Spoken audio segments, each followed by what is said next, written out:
guys, welcome back to Yaya's Reading Nook. My name is Stephanie, and if this is your first time here, welcome aboard. If you've been here before, thank you so much for coming back. I really do appreciate it.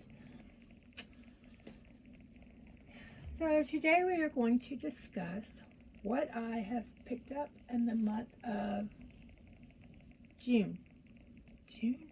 And I also picked this up. It's a flamingo cup. What we're going to discuss is what I have gotten in the month of June, and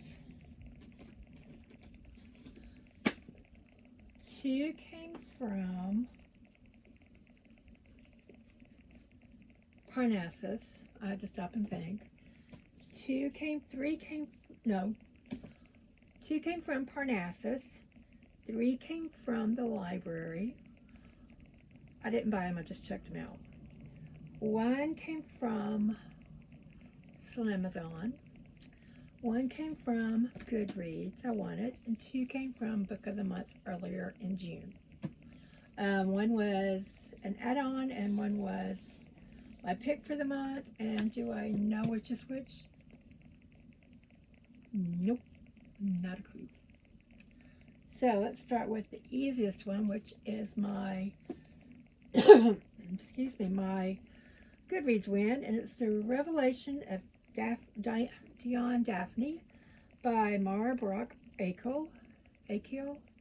Don't know anything about it. If you're new here, welcome aboard. Like I said, what you need to know is that I don't want to know anything about the books I'm getting and going into when I go into them, because if I knew, why would I read it? Defeats the purpose. Winning books are totally separate from actually reading them. I have not a book cart, but a bookshelf TBR, because, well, actually I have 1, 2, 3, 4 bookshelves and a floor full of TBR. Because my little happy stuff just can't quit buying them. Anyway, not quite sure what this is about. It's about somebody named Dion Daphne. What happens when one knock at your door throws your world into chaos? When a stranger becomes a lifeline? When the reality you've meticulously carved proves to be a mirage? I guess we're going to find out when I read it. Have you read it before? I don't even know if it's out. It doesn't say it's an arc. Oh, Tara Stringfellow, who wrote Memphis, blurb the front. I like that book. Anyway, book number 2 is what I got from Slamazon. It's actually one that I had checked out a couple months ago from the library, and I thought people are really going to be interested in this. Why I thought they would, I don't know. This is not Oklahoma. It is Tennessee. And it's Stained Gold by, so it's by Danny Boy O'Connor and Jimmy Trammell. I want to say Danny Boy was on the movie. It's either an extra or one of the people like that did props and stuff. But this is how S.E. Hinton's novel and Francis Ford Coppola's movie became a cult classic and launched the careers of some of today's Hollywood superstars. And it's called Stained Gold. The movie The Outsiders is what it's about. This was actually the second film, or the second book by S.E. Hinton that was put into a movie. The first one was Tex, and Matt Dillon was in that one, and he played a kid from the wrong side of the track who fell in like with the girl from the right side of the track, I think. I don't remember. But anyways, I'm not sure where Tex was filmed, but I know part of Stained Gold was filmed in Tulsa. S.E. Hinton was in the movie. She actually wrote The Outsiders when she was 15 and had it published when she was like 16 or 17. So she has a lot of input in here too. I'm not sure. I started reading it and I don't remember, but I don't think they've talked to her really. They talked to the people that worked on the movie and that starred in the movie. I mean, like, Emilio Estevez, Matt Dillon, C. Thomas Howell, who played Pony Boy, Ralph Macchio, who played Johnny Cade, Rob Lowe, who played Soda Pop Curtis, Pony Boy's older brother, and the middle brother, because Patrick Swayze played Derry, the older brother. There was also Leif Garrett was the head of the Socius. Diane Lane was the pretty girl. And Tom Cruise was the other one. This is the only movie I liked that he was in because I'm not a Tom Cruise fan. He had very little words in this. But anyway, I'm taking it with me in August to Oklahoma because I'm going to visit my son and his girlfriend. And they both work during the day. And so I decided, well, I could sit out back if she has a back porch or something. I've never been to her house or their house. I could sit out back and read and let the dogs play. Or I can sit in the house where it's cooler and read. But I think I'd rather sit outside in the sun. And then there's also one of the guys that worked on the film as an extra bought the house that they used for the Curtis house, the Curtis brothers house. And it's in Tulsa, and I've got to look up the address again, but I am going to go to that house one of those days that Matt and Paige are going to be working and kind of tour it. Because I think for like $10 you can tour the house. And they probably have a docent, or either he's there to tell you all about it. So that's their Slamazon. Our book of the month was Summer's Never Over by Darby Bozeman. I'm sure this is a mystery thriller because it's like someone knows the truth about that summer. It's probably like the summer I lied, or whatever it was, where the kids ran over the guy and nobody told the truth. Probably somebody, same thing happens, somebody, and these kids know, and they were not alone in what happened. There's probably somebody that saw it that they didn't know saw it. So we'll see when I read it. And then Somebody Worth Killing by Jessica Payne.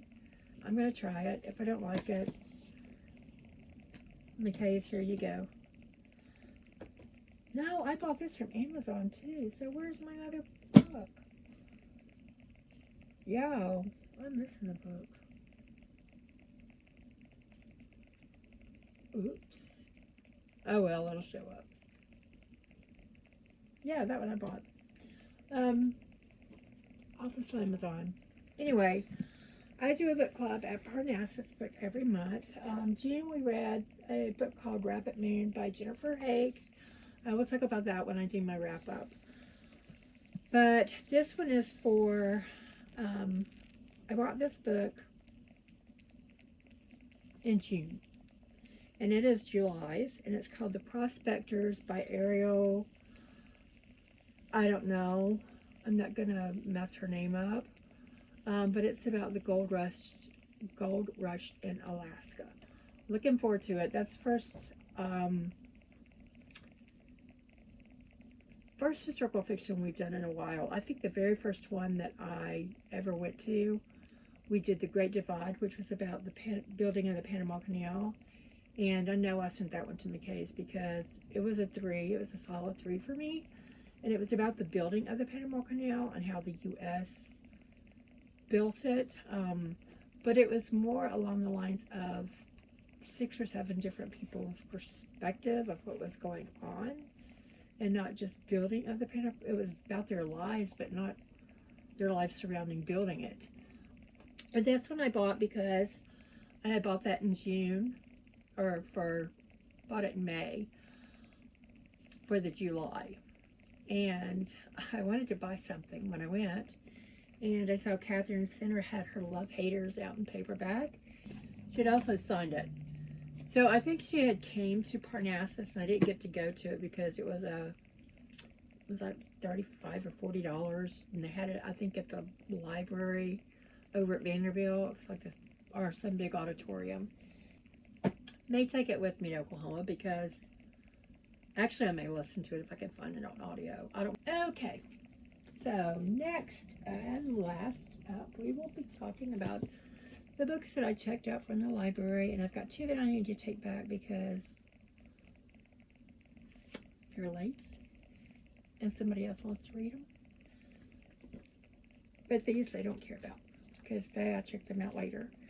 And the first one is Theo of Golden by Alan Levi. Levi. I've heard a lot about it. Don't really know anything about it.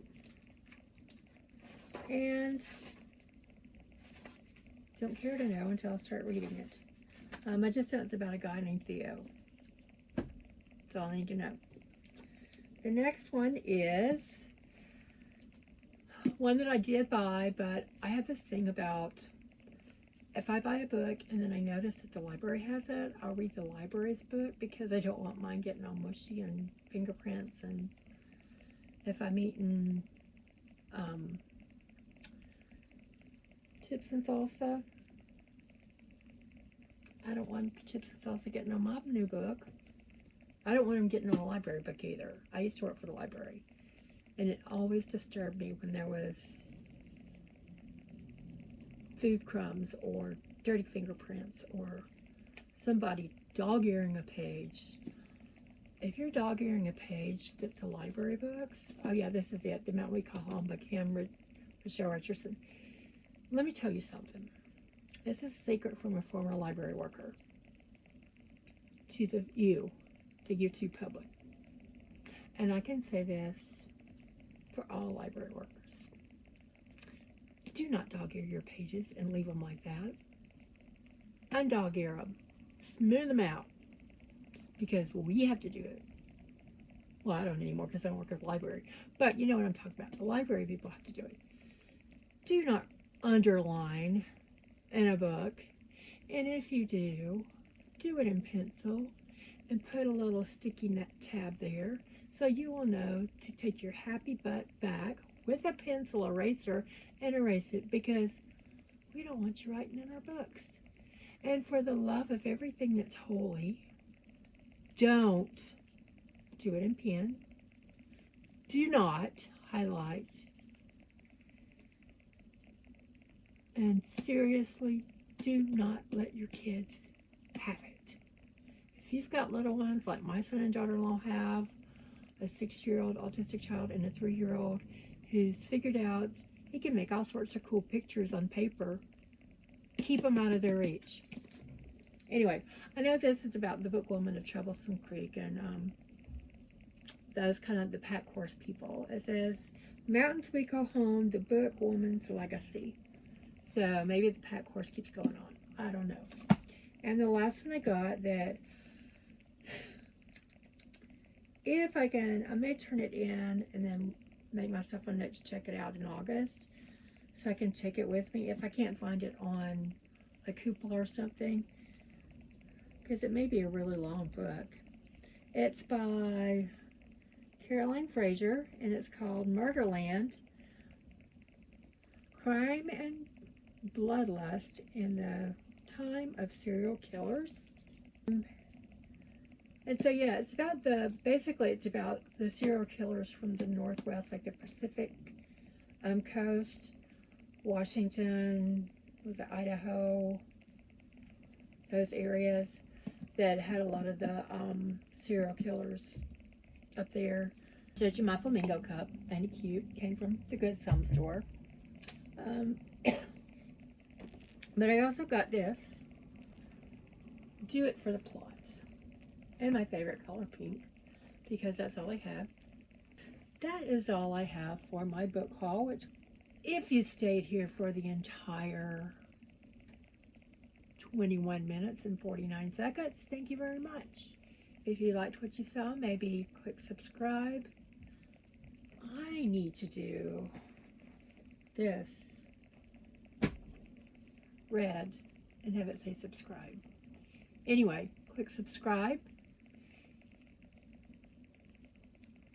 Click the like button, hit the notification bell, and I will see you in the next video, which will be my June wrap-up.